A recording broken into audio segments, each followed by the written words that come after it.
Good day, everyone.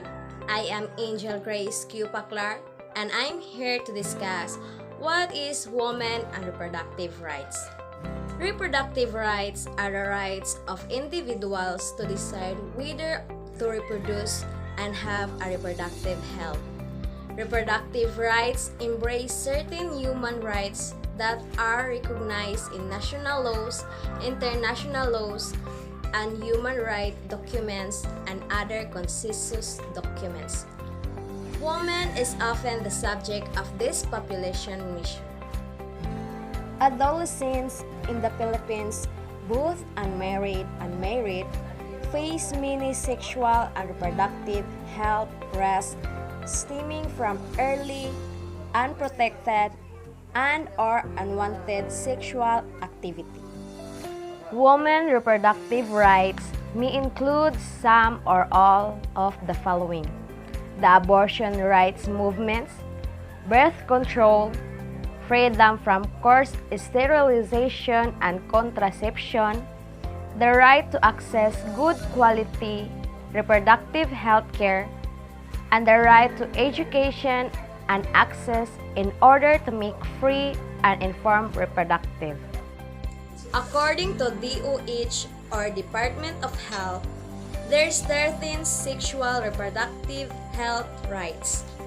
The right to life, the right to liberty and security of the person, the right to equality and to be free from all forms of discrimination, the right to privacy, the right to freedom of thought, the right to information and education, the right to choose whether or not to marry and to found and plan a family, the right to decide whether or when to have children, the right to health care and health protection, the right to the benefits of scientific progress, the right to freedom of assembly and political participation, the right to be free from torture and treatment, and the right to development. The right to life.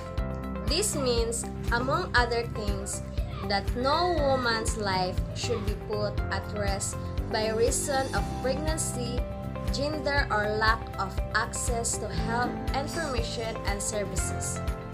The right to liberty and security of the person. This recognizes that no woman should be subjected to forced pregnancy, forced sterilization, or forced abortion. The right to equality and to be free from all forms of discrimination. This includes, among other things, freedom from discrimination because of one's sexuality and reproductive life choices. The right to privacy and the right to freedom of thought have the same meaning.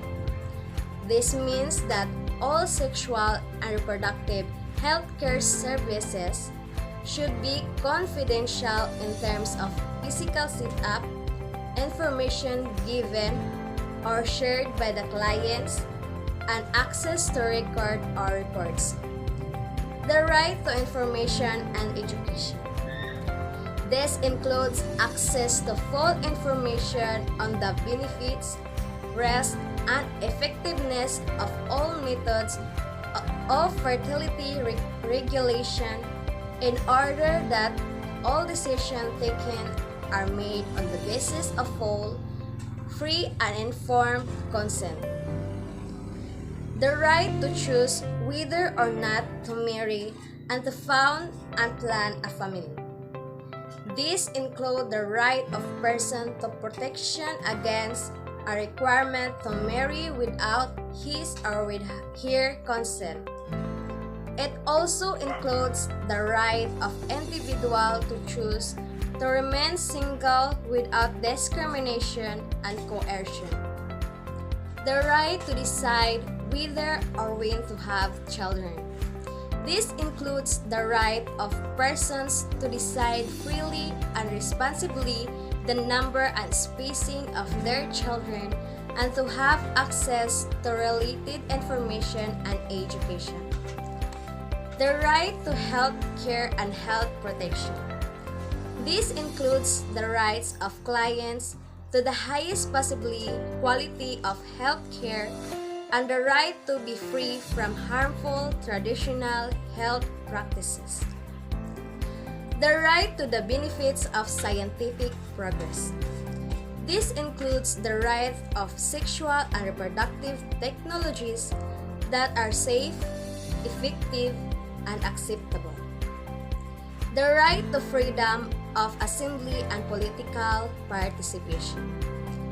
This includes the right of all persons to seek to influence communities and governments to prioritize sexual and reproductive health and rights. The rights to be free from torture and treatment. This includes the rights of all women, men, and young people to protection from violence, sexual exploitation, and abuse. The right to development. This includes the right of all individuals to access development opportunities and benefits, especially in decision-making processes that affect his or her life. The human rights of women include the right to have control over and decide freely and responsibly on matters related to their sexuality, including sexual and reproductive health, free of coercion, discrimination, and violence. Most countries implement the reproductive health laws because they worry about the health of the mother. In North America and Europe, 73% of governments allow abortions upon a mother request.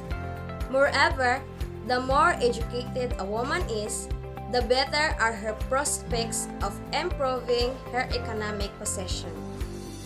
In 1960, Bolivia's average total fertility rate was 6.7 children. In 1978, the Bolivian government put into effect a family planning program that included the legalization of abortion. By 1985, the total fertility rate went down to 5.13 and further declined to 3.46 in 2008. Opponents regard reproductive rights as nothing but a false front for abortion.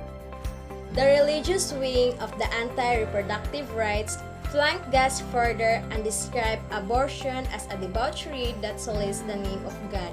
It will send the mother to hell and prevents a new soul, the baby, to become human.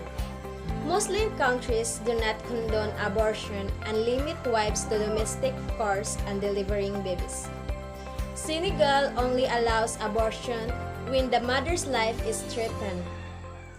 The Philippines, with a Catholic majority, now has a reproductive health law in place.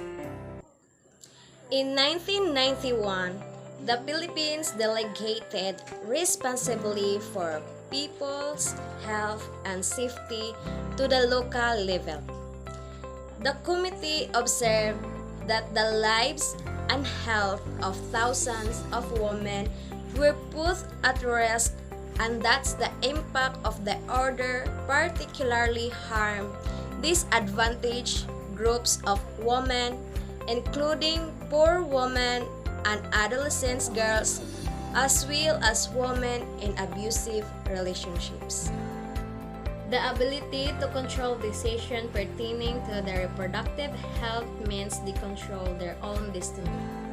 For this reason, reproductive rights are an essential component of an open society, without which women cannot enjoy full equality. The committee concluded that the Philippines government is accountable for grave and systematic violation of women's rights under the Convention on the Elimination of All Forms of Discrimination against women, especially their rights to health and family planning. And that's women and reproductive rights all about. Thanks for watching. Bye-bye.